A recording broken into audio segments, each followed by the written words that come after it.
Now you see the configuration of BGP. This is, as we said,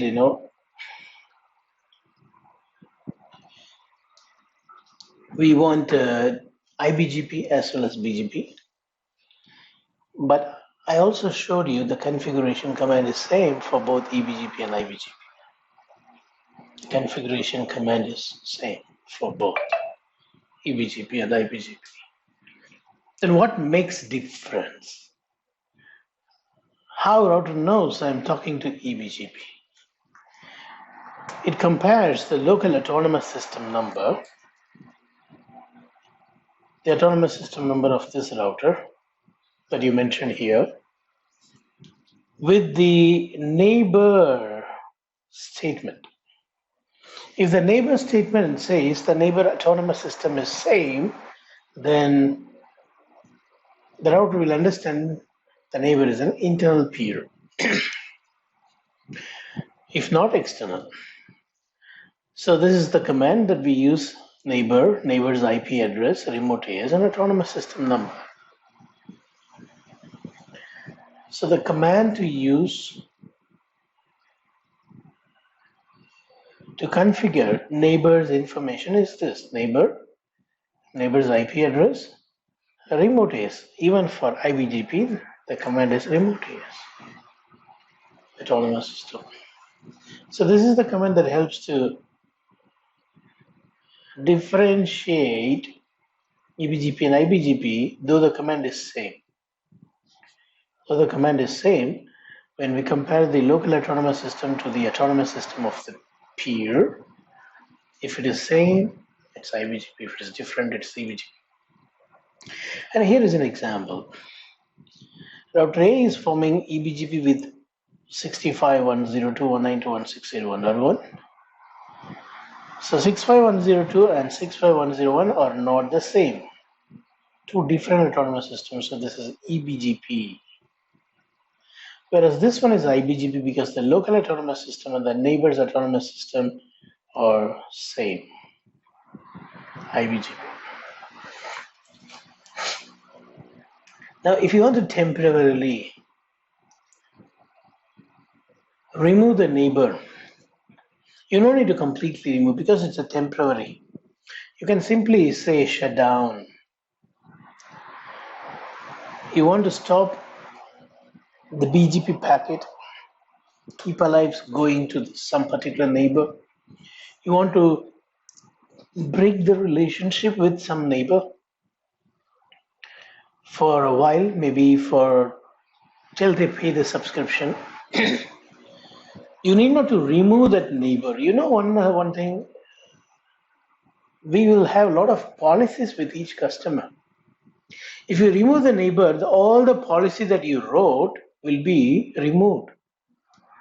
And you need to do it again after the customer provides the money, subscription money for the service, which is painful job, writing the policies once again for the customer.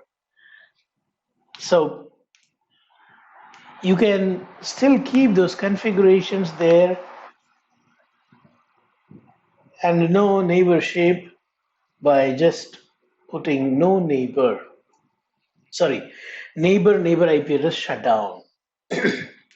So this will administratively bring down the BGP peer, BGP neighbor.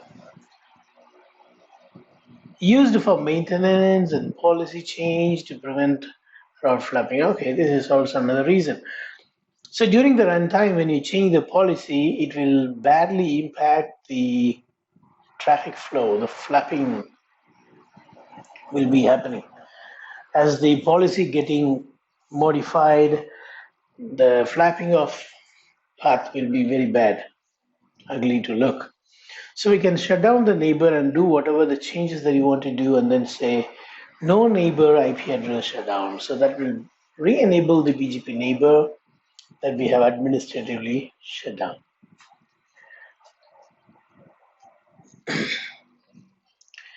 Now, till this, we know very well. This one also but I want to remind you one more time. What is that? When you have a router forming neighbor with another router, an IP address is, let's say, 10.1.1.1/24, 10.1.1.2/24. And in this router, we say neighbor 10.1.1.2. In this router, we say neighbor 10.1.1.1. Now, what happens when the R1 send a packet trying to form BGP session? The source address is going to be the exit interface address. Let's say E0's interface address 10.1.1.1.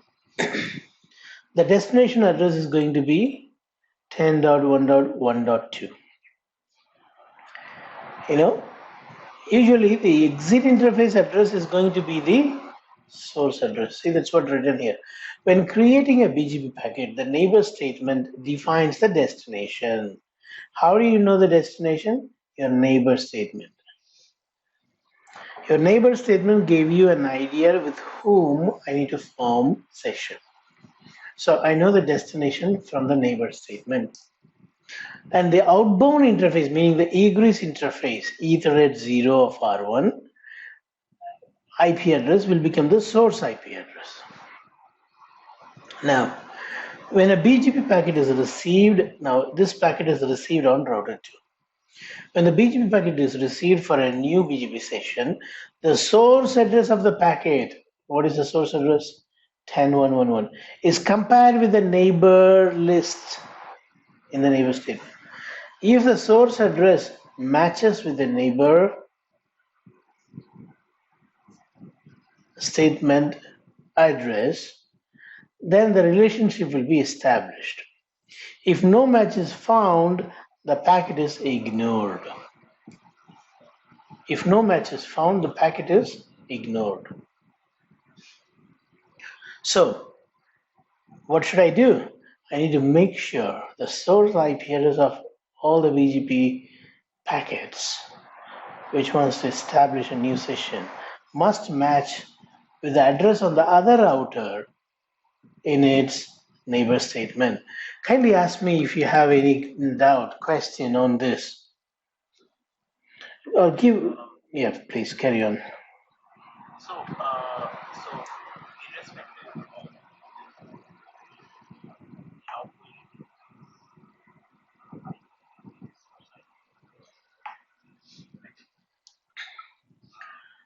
so let's say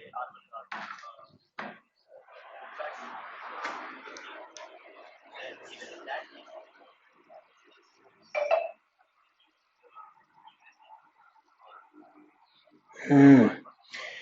I appreciate this question because that is going to be our next page discussion. Anyhow, I appreciate you are thinking in the right way. In case if I am forming using Loopback, then if the egress address is the source address, the egress address will not match with the neighbor's router's neighbor statement. Then, as you were thinking, only if match is found, will have the relationship established. Then what will happen is if you're forming neighbor using loopback, then packet is going to be ignored. You are right. When we are forming neighbor using loopback,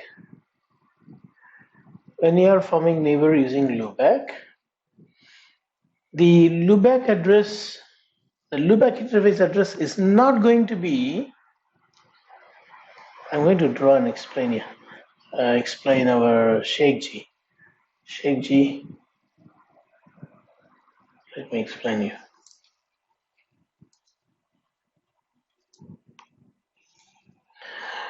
Now you see, our neighbor address is no more 10.1.1.2. We want our neighbor address to be the loopback interface of the neighbor. the loopback interface IP address of the neighbor. For example, router 2 is going to have 2.2.2. Router 1 is going to have 1.1.1.1. Alright, make sure this 1111 and 2222 are pingable. This is TCP based protocol, right? You need to have reachability. So now assuming that R1 can ping 22222 and R2 can ping 11111. Let's say on R1, my neighbor is 2.2.2.2. And on router 2, I'm saying my neighbor is 1.1.1.1. Now read this line. When creating a BGP packet, the neighbor statement defines the destination. So what is going to be our destination? 2.2.2.2. Because that is what you mentioned in the neighbor statement. And then the outbound interface defines the source. What is the outbound interface? The interface via which the traffic goes out is the outbound interface. See, in order to reach 2222, should I go in the opposite direction? No. I have to go in this direction. So this is the outbound interface. So that address 10.1.1.1 is going to be the source address. Now, when BGP packet is received, now this router 2 is receiving this packet for a new session. The source address of the packet is compared with the list of neighbor statements. See, this is compared with this. Is it matching? No. If match is not found, the packet is ignored. That is why I need to do something. I need to make sure the source address matches with the other router's neighbor statement, meaning I need to do something to make them match. So I need to do something. What? Something means what can be done? I need to tell BGP whenever you are talking to this neighbor 22222, use loopback 0. So if I say use loopback 0, then 1.1.1.1 will be the source instead of the default egress outbound interface. And when this packet reaches here, the source address is compared with the neighbor list and it is matching, so celebration starts. The source address must match with the neighbor's neighbor statement. Only if there is a match found, session will be established, otherwise packet is going to be ignored. So that's the story which is coming in the next 2-3 slides. This is the story you're going to see in the next 2-3 slides. We need to source the packets. Whenever you are forming neighbor using loopback, we need to source the packet with the loopback interface so that our loopback interface IP address and the neighbor's neighbor list IP address will match. Our neighbor routers neighbor list IP address will match. Please ask question. Yeah, this is clear. Just one case. So let's say on path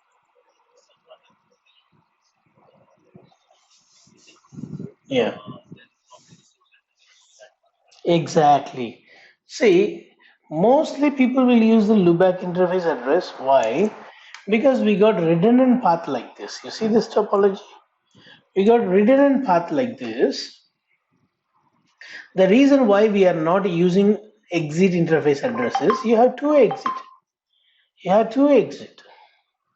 Because you have two exit, if I use the loopback to loopback neighborship, even if one of the path is available and other path goes down, we'll still have the neighborship. If you don't have, if you form neighbor with this address, let's say, I'm forming neighbor with this address. Now, if this router goes down, or if this link goes down, what will happen?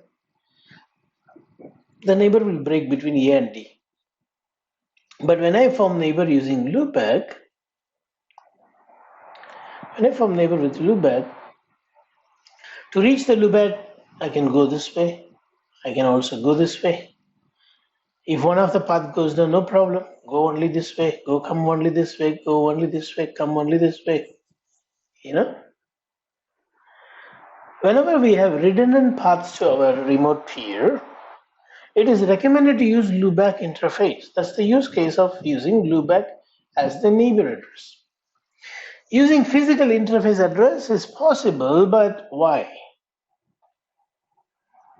So we need to use loopback interface.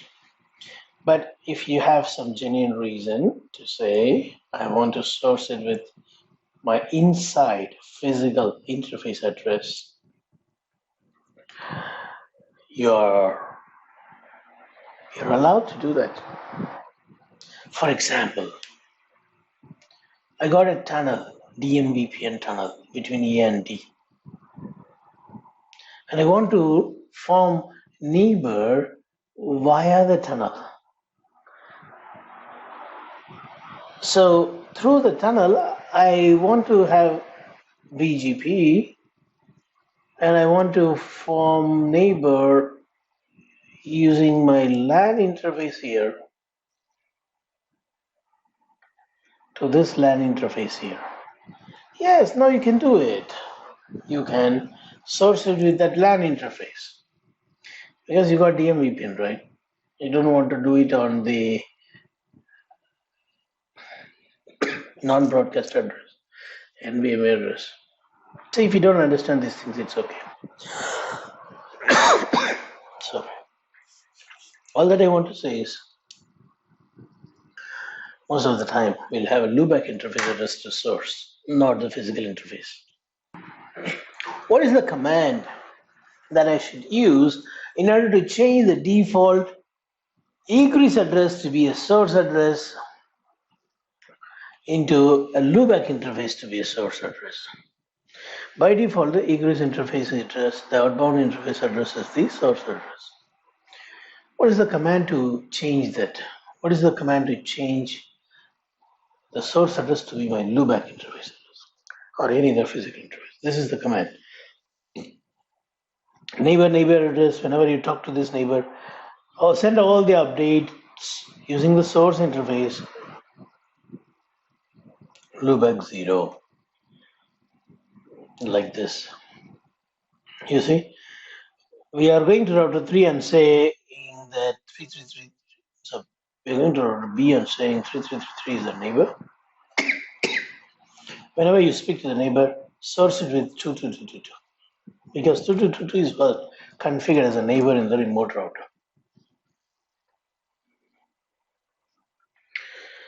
Now, this is another command in BGP, the division. No. See, using loopback as the neighbor address, loopback interface as a neighbor address, we use only whenever we are having redundant path like this. You see, there are two connections to this two router. And these two routers are in same autonomous system. Point to be noted. These two routers are in same autonomous system. Within the same autonomous system, we don't need to worry about the TTL. The default TTL is 255. So there is no basic constraint like what you see in EIGRP.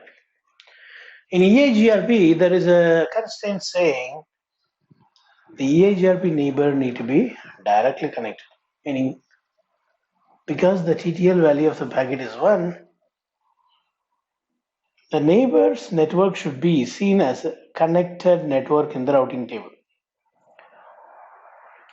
Connected. Only for the directly connected network, you will see connected in the routing table. If not, you will see via this address, via that address. So whenever a packet with TTL 1 need to be sent out, say I'm telling you the network fundamental secret. Many speak about this topic, but they are not that clear about what they are speaking, first of all. Whenever a packet needs to be sent with TTL1, the destination address, the network of the destination address should be seen in the routing table as directly connected. Should not be seen as via 20.0.0.1 via F0/1. No. The routing information base, the RIB table, must have the network very clearly mentioned, directly connected. Only then the packet will first of all go out. The packet will go out only if the destination's network is seen as directly connected in the routing table. If not, the packet won't even go out. So in IBGP, there is no problem, but in EBGP, you see, in EBGP, this is rare case. This is rare case. If you have dual only, if you have dual connection like this, only then you need this EBGP multi-hop. We need to increase the TTL value, that's it. As usually, you source it with a loopback because you're forming a neighbor between loopback to loopback. Make sure the loopback addresses are pingable. So you write a static root. After that, you need to say ebgp multi-hop 2. ebgp multi-hop 2.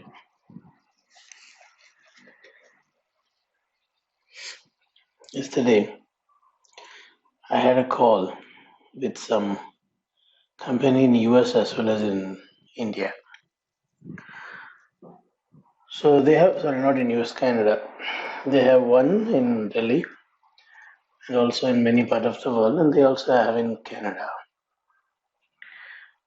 So the people who are in the call were from different backgrounds. They're all networking people, but the level of knowledge is not same.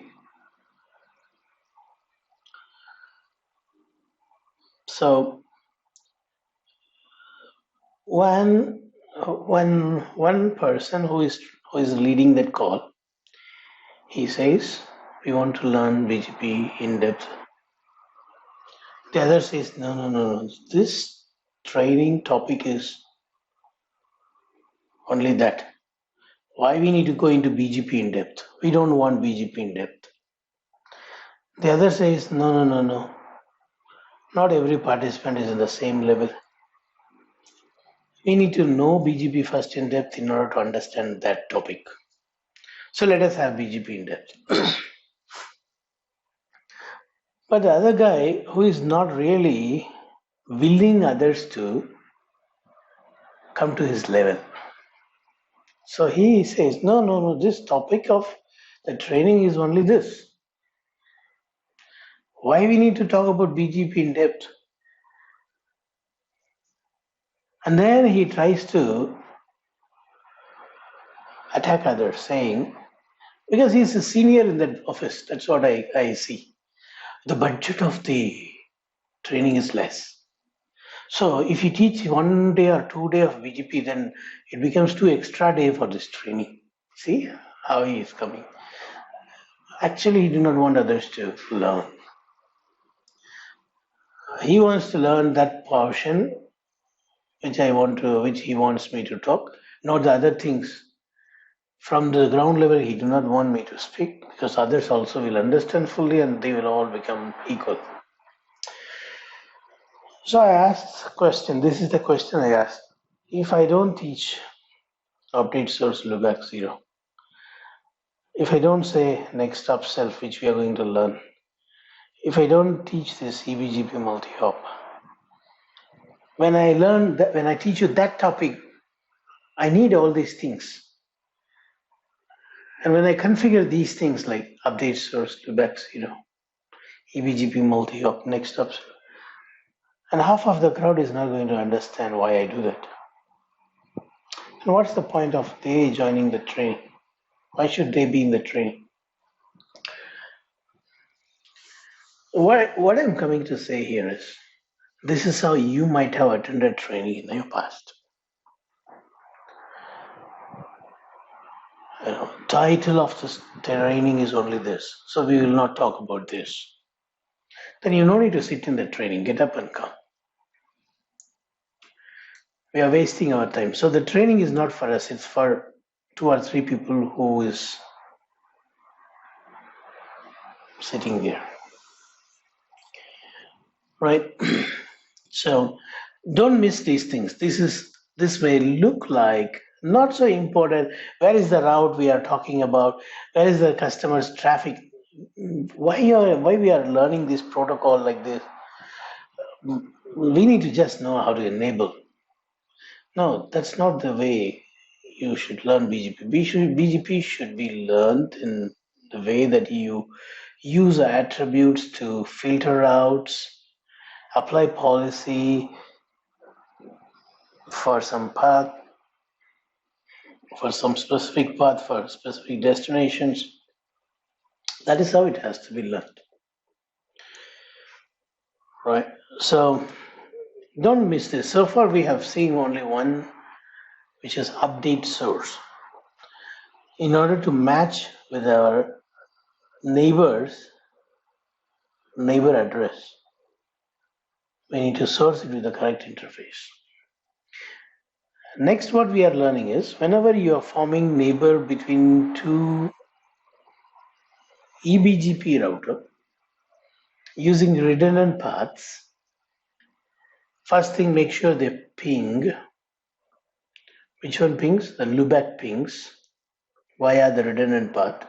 So we write a static route so that we can negotiate. We can negotiate the BGP session. And also we know we have to source it with the loopback so that this 2222 will match with the neighbor statement when I source it with loopback 0. And also the other side we have to do the same. Plus, to increase the TTL value, what is the meaning of it? I tell router BGP, when I say ebgp multihop 2, what I'm doing is I'm telling BGP, you see, the network of the neighbor, the network, which is one network, the network of the neighbor, in the routing table, it need not to be seen as directly connected. It can be via 192.168.1.18. It can be via 192.168.1.34. It can be via some gateway. That's the meaning of ebgp multi-hop 2. It not only increments the TTL value, it is also telling BGP the neighbor's network not necessary to be seen as directly connected. You might have seen this word directly connected in the routing table. Only when TTL is 1 that is mandatory to send a packet. When you say ebgp multi-hop 2, see, ebgp, what you are trying to form? ebgp. In ebgp, the default TTL is 1. When I say ebgp, I want to go for multiple hops, not just one hop, multi-hop. How many hop? It's your wish. Try to keep it as low as possible. If I say 2, that is enough. That is enough to break the rule. What is the rule? The network of the neighbor need to be directly connected. That rule I break. So now the packet will go to RB. In RB, it will find 11111 in the routing table loopback 0. So it goes and negotiates. Likewise, this comes and negotiates with 22222. That's the work that is happening behind the screen when you say ebgp multi-hop 2. Yes, question please.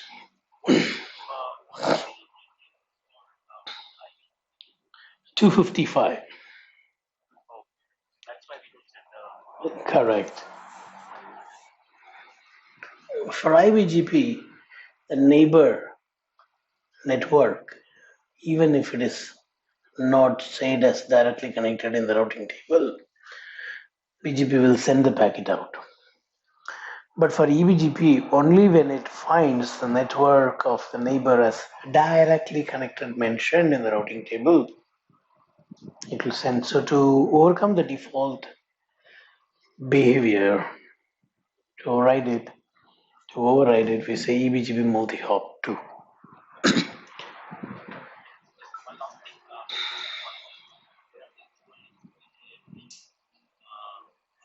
that version that we in this network, you can just be like one link and It can be, yeah, it can be one link also, but mostly, if I have one link, there is no need for loopback to loopback peering. We will use only the directly connected physical interface address. In case if you do using loopback, even for one link, you must do this. We must do this. So one link or three link or any number of link. If you are forming neighbor using loopback, we need this.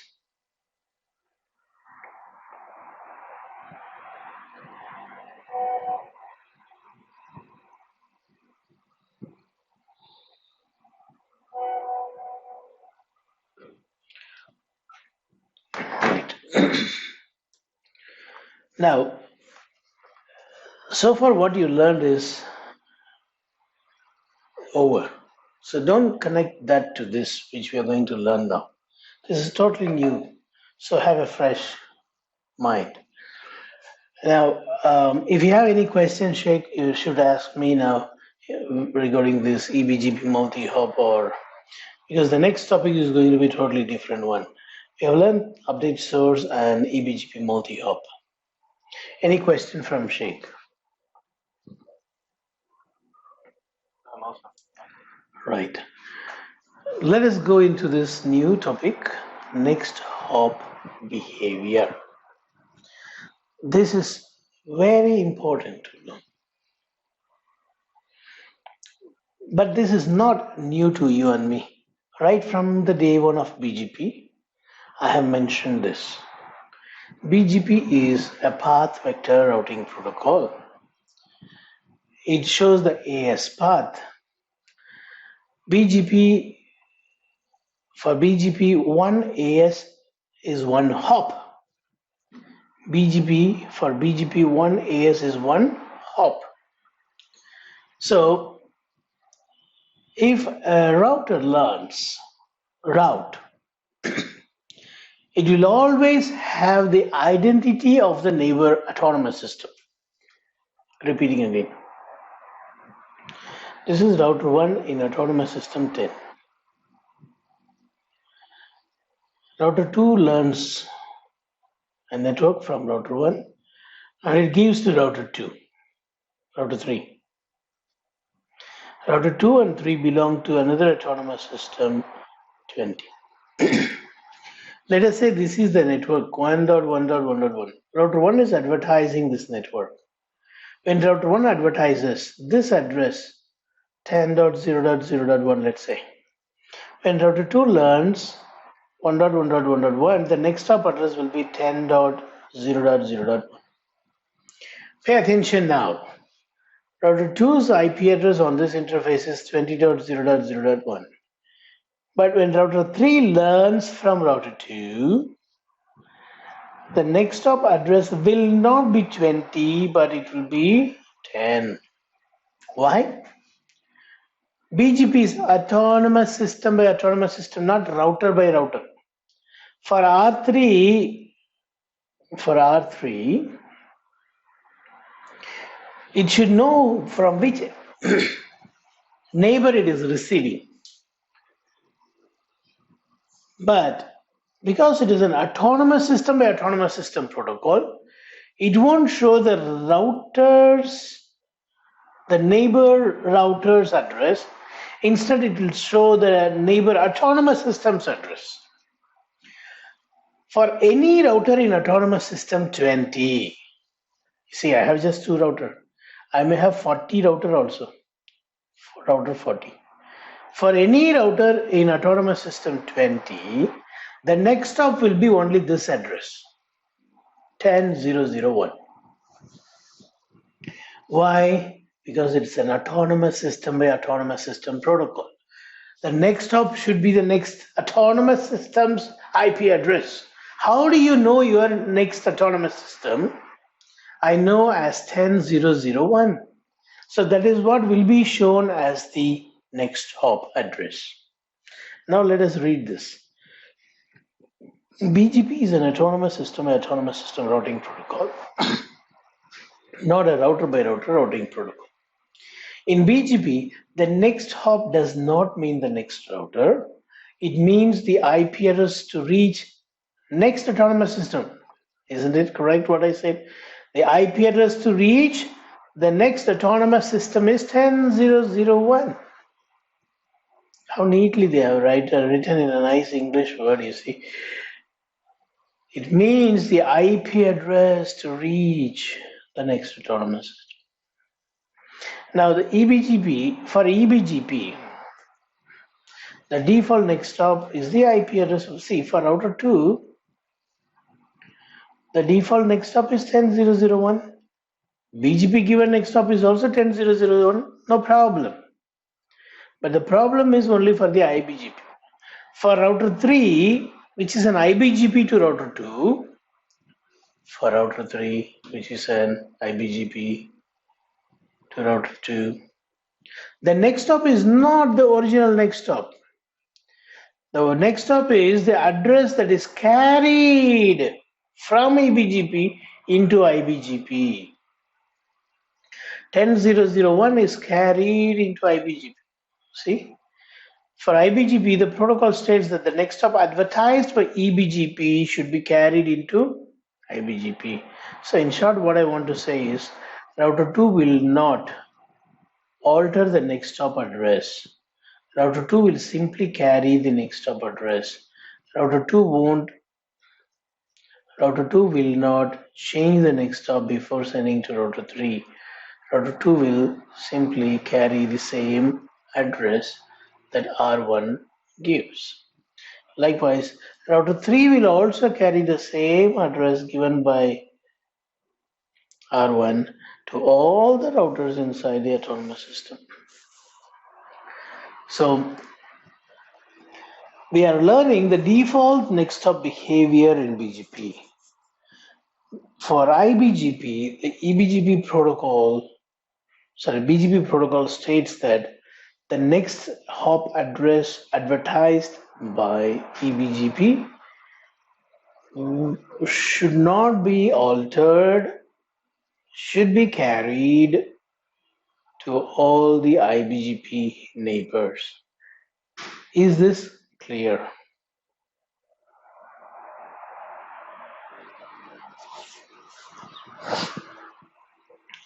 Right. If this is the case, then there is an issue. What is the issue? Not all the time router 3 will be knowing about 10 network, because the 10 is in the outside of autonomous system, because this 10 is between autonomous system,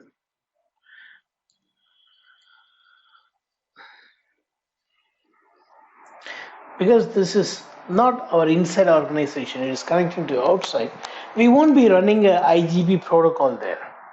We will not be running OSPF there. OSPF will be running all the routers inside this autonomous system. Because OSPF is not running on the link between R1 and R2, R3 will not be knowing about the network. So this next stop address is unreachable for R3. For R2, it is reachable because directly connected. But for R3 and rest of the routers inside the organization, it is unreachable. Because of this, router 3 will say, I learned the update. It is valid. I'm not complaining about it. It is valid, but for me, I cannot use it. Why? The next stop that I learned to reach this network is unknown to me. Router 3 says, I don't know. I don't know where is this 10.0.0.1. I don't know. So router 3 cannot use the BGP given route update. Router 3 learned it but cannot use it.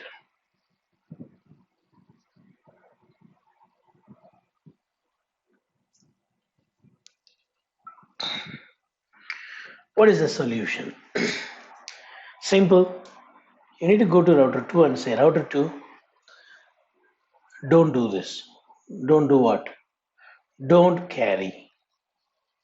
Don't just carry this 10.0.0.1. Just put your own address and send. So this will become 20 because 20 is a reachable network. Because 20 is local to the autonomous system, problem solved. Router 3 can use it now. So we use the command called next up self to do it. We'll see that one in a few minutes. So what I have said so far is there's a default next up behavior. What does it says? For IBGP, when you advertise the network, the next hop advertised by the EBGP for the network should be sent to all IBGP neighbors without changing.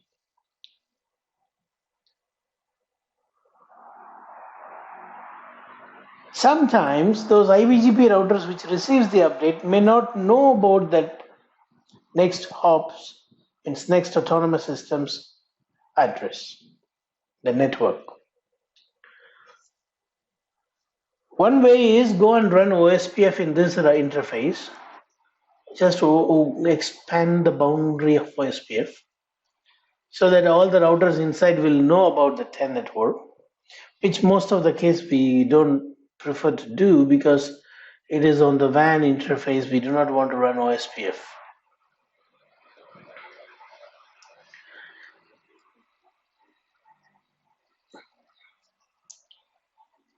So the best option is go to R2 and say, R2, it's okay. You break the rule. You do one thing. Instead of saying 10.0.0.1 gave me this, you just say you are giving it. Just tell 20.0.0.1 is the next hop. So that router 3 will know 20.0.0.1, which is a reachable next hop, and router 3 can use the route and come to you, and you can forward it to router 1. So we learned the next hop behavior, and we learned if there is a problem because of next hop behavior, how to solve it. See, this is the command. Neighbor IP address, next hop self. When you say that, you see, from this autonomous system, it is coming as 170.16.111. But as soon as you say, whenever you speak to neighbor 33333, use the next hop self. So router B is putting its own address as the next hop address. That solves the problem. Right now, let me go back one more time. This is where we were, and I skipped this page because you know the story, but I want to repeat it. A is advertising this network. Router B will learn with this as the next stop. And router B, when it advertises to C, it will carry the same next stop address. So router C will also learn 10.10.10.3 as the next stop to reach 172.16.0.0 network. But for router C, this is unreachable because we don't run OSPF there. If you run OSPF, no problem. Right? So do you have any question on next stop self? Why we need to use next stop self? Question, please. Just one question. The slide before the title. Yeah, this one. So, so I understand.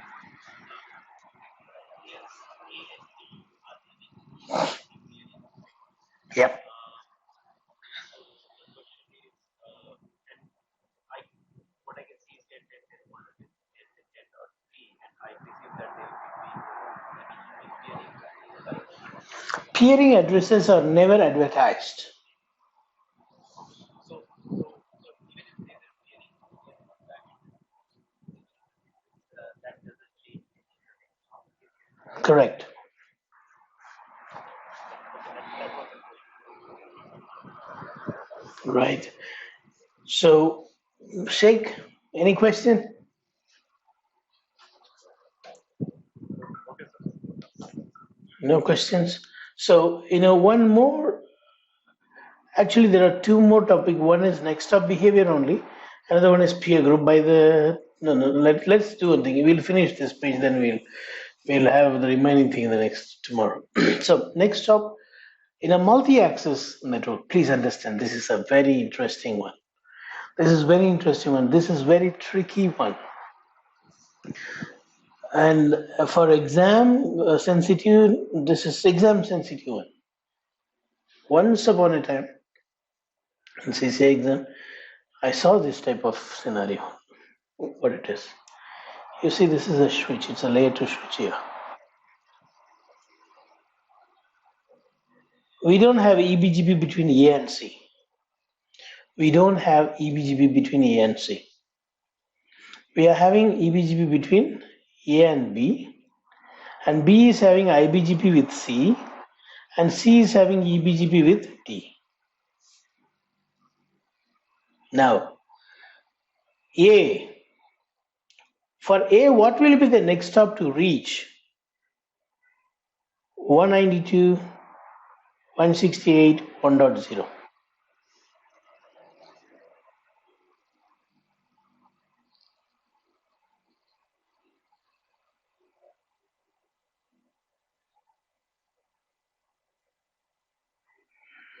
Come on, tell me, no?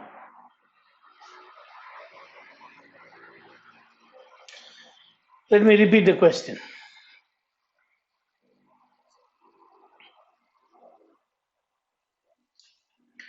Based on what we learned in the previous class, don't read the statement. Don't read the statements. Let's say this network 192.168.1.0 is advertised from here to here. This is advertising to IBGP, and B is advertising to A. 192.168.1.0. What will be the next stop?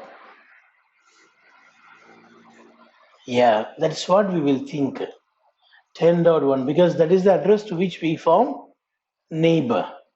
But if it is 10.1, it will be like multiple hops it needs to go. When it can go like this, why should we go like this? So to avoid that unnecessary hops, wait. See, BGP is efficient enough to inform that your next stop is 10, 10, 10, 2, not 10, 10, 10, 1. Even though your neighbor address is 10, 10, 10, 1, BGP is little clever, smart. BGP says, hey, if you go via original next stop, it will be multiple hops you need to go. To avoid unnecessary hops, BGP is being efficient by informing Autonomous System 64520 of the best entry point to reach this network. Okay, they are taking this network as an example. I took this network, both are same. For both, it will enter via C. So router B in autonomous system also advertises to this, but the best entry point for each network is going to be C. That's the best path to move through AS. Yep. It seems like the best part, but why? And I mean, so what I'm thinking is that they maintain the switch between IBGP between C and EBGP to CA, then technically that link does not exist. Then the need to CA. See, you need to see the dotted blue line. That shows the BGP relationship.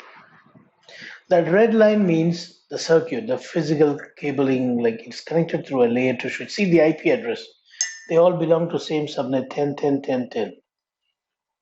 That is what this means. This means layer to switch. 10, 10, 10. All three are in same subnet. If you have different connection, how can it be in same subnet? They cannot be in same subnet. Yeah. On router, every interface is different network.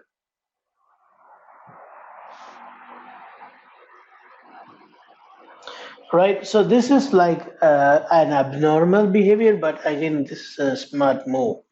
It is very good, very smart, efficient move of BGP. Many people do not know about this. All right.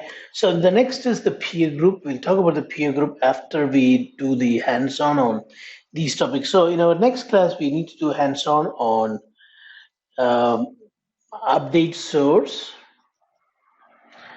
followed by ebgp multihop, followed by next stop self. Three things we need to test in tomorrow's class.